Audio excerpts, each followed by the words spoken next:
नमस्कार। प्रभात साक्षी न्यूज नाटक और आप सभी का स्वागत है। उत्तराखंड के अंकिता भंडारी हत्या प्रकरण को लेकर सोशल मीडिया पर फैलाई जा रही राजनीतिक अफवाहों और आरोपों पर आखिरकार न्यायिक हस्तक्षेप हुआ है। हाईकोर्ट ने कांग्रेस और आम आदमी पार्टी को कड़ा संदेश देते हुए निर्देश दिया है कि वे बीजेपी नेता दुष्यंत कुमार गौतम को इस जघन्य अपराध से जोड़ने वाली सभी पोस्ट तुरंत हटाएं। अदालत का साफ कहना है कि बिना किसी ठोस प्रमाण के किसी व्यक्ति की छवि को नुकसान पहुंचाना न केवल अनैतिक है बल्कि कानूनन अपराध भी है। हम आपको बता दें कि यह मामला तब गरमाया जब कांग्रेस और आम आदमी पार्टी से जुड़े सोशल मीडिया हैंडल्स पर लगातार ऐसी पोस्ट डाली जाने लगी जिनमें अंकिता भंडारी हत्याकांड को दुष्यंत कुमार गौतम से जोड़ने की कोशिश की गई। इन पोस्टों में न कोई दस्तावेज था, न कोई प्रमाण, सिर्फ राजनीतिक शोर और भावनात्मक उकसावे का खेल था। बीजेपी नेता की ओर से अदालत का दरवाजा खटखटाया गया और कहा गया कि यह एक सुनियोजित मानहानि अभियान है। अदालत ने सुनवाई के दौरान यह स्पष्ट किया कि अभिव्यक्ति की स्वतंत्रता के नाम पर किसी की इज्जत उछालना स्वीकार्य नहीं हो सकता। कोर्ट ने कांग्रेस और आम आदमी पार्टी के साथ साथ एक महिला उर्मिला द्वारा पोस्ट किए गए सभी कथित मानहानि कारक कंटेंट को 24 घंटे के भीतर हटाने का आदेश दिया। यह भी कहा गया कि यदि भविष्य में ऐसी गतिविधि दोहराई गई तो सख्त कार्रवाई की जाएगी।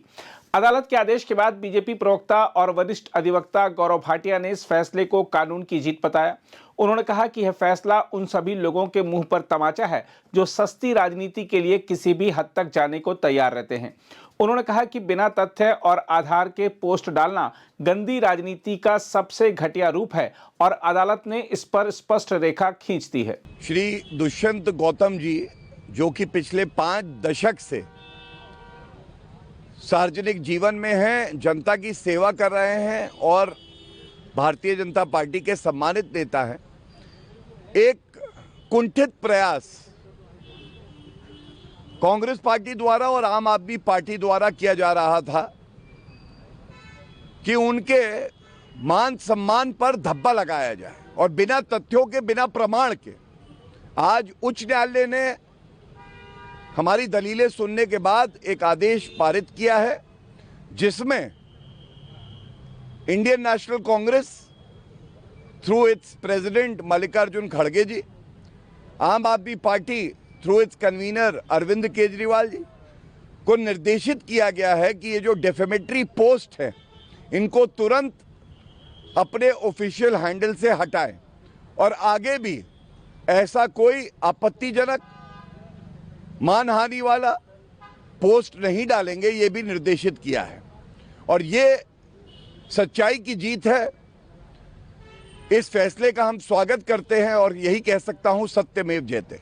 इंटरमीडियरीज आज डिजिटल एज में बहुत जल्दी जो सूचना होती है उसका विस्तार करती हैं, उसका प्रचार होता है। उनको भी डायरेक्शन दिए गए हैं।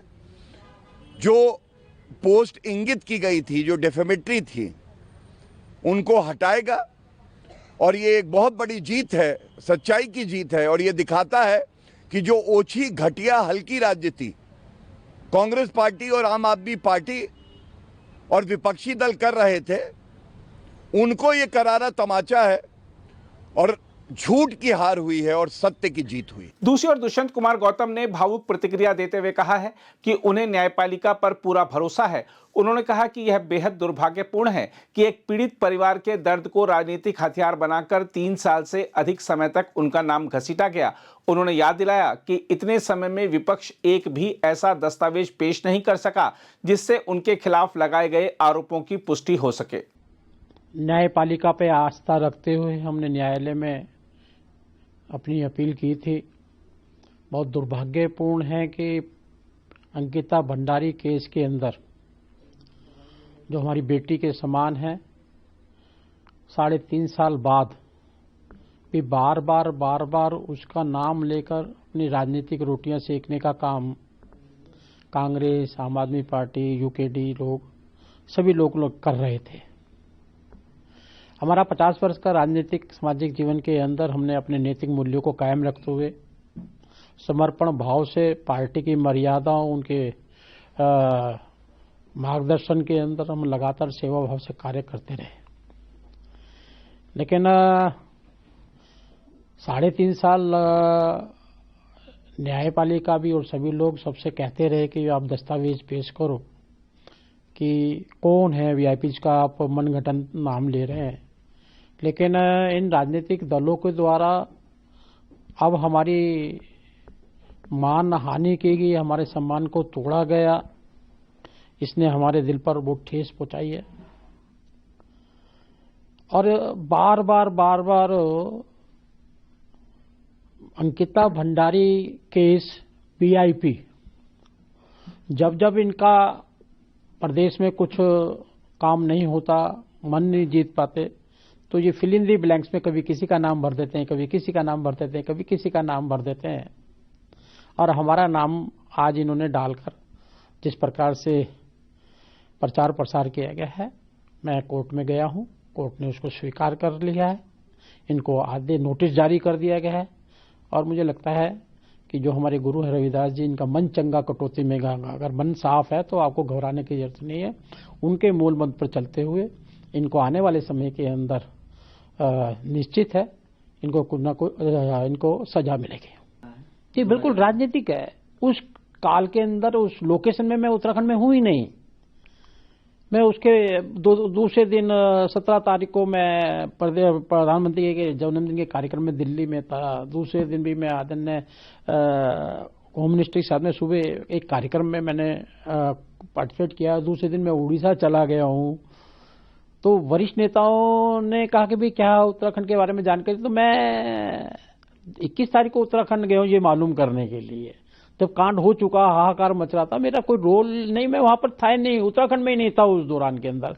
तो साफ साफ जाहिर है कि कहीं ना कहीं लोगों ने ऐसा षड्यंत्र रचा है और षड्यंत्र के तहत कांग्रेस और आम पार्टी इन सभी दलों का पर्दाफाश होने वाला है। जिन जिन लोगों ने झूठा मेरे ऊपर आरोप लगाकर जो मेरी मानहानि की है उसका केस मैंने डाला है और मुझे न्यायपालिका पे भरोसा है और न्यायपालिका निर्णय करेगी। देखा जाए तो यह मामला केवल एक व्यक्ति की मानहानि का नहीं है, यह उस राजनीतिक संस्कृति का आईना है जो हर संवेदनशील घटना को सत्ता संघर्ष का अखाड़ा बना देती है। इसमें कोई दो राय नहीं कि अंकिता भंडारी की हत्या एक भयावह अपराध है जिसने समाज को झकझोर दिया था, लेकिन इस अपराध पर न्याय की मांग करने की बजाय उसे राजनीतिक दलों ने अपने फायदे के लिए उछाल दिया। बिना प्रमाण किसी का नाम उछाल देना ना तो पीड़िता को न्याय दिलाता है और न ही समाज को सच्चाई के करीब ले जाता है। हाईकोर्ट का आदेश इसलिए महत्वपूर्ण है क्योंकि उसने यह याद दिलाया है कि लोकतंत्र में कानून सबसे ऊपर है, ना कि ट्रेंडिंग हैशटैग। विपक्ष का यह तर्क कि सवाल पूछना उनका अधिकार है तब तक ठीक है जब तक सवाल तथ्यों पर आधारित हों, लेकिन जब सवाल आरोप में बदल जाएं और आरोप प्रचार में, तब यह लोकतांत्रिक बहस नहीं बल्कि भीड़ तंत्र बन जाता है। न्यायालय ने इसी भीड़ तंत्र पर ब्रेक लगाया है। सबसे दुखद पहलू यह है कि इस पूरे शोर में असली मुद्दा पीछे छूट जाता है। अंकिता को न्याय मिला या नहीं, दोषियों को सजा मिली या नहीं, इन सवालों से ज्यादा चर्चा इस बात पर होती रही कि किससे किससे जोड़ दिया जाए। यह राजनीति नहीं, संवेदनहीनता है। आज जरूरत इस बात की है कि राजनीतिक दल आत्ममंथन करें। सत्ता मिले या न मिले, इंसाफ और सच्चाई से खिलवाड़ करने का अधिकार किसी को नहीं है। अगर अदालतों को बार बार यह कहना पड़े कि बिना सबूत किसी पर आरोप न लगाएं, तो यह राजनीति के नैतिक दिवालियेपन का संकेत है। हाईकोर्ट का यह आदेश केवल एक कानूनी फैसला नहीं बल्कि एक चेतावनी है। अगर आप भी लेना चाहते हैं देश दुनिया की तमाम जानकारी तो आज ही सब्सक्राइब करें हमारे चैनल को। साथ ही नीचे दिए बेल आइकन को जरूर दबाएं ताकि हर अपडेट आप तक पहुंच सके।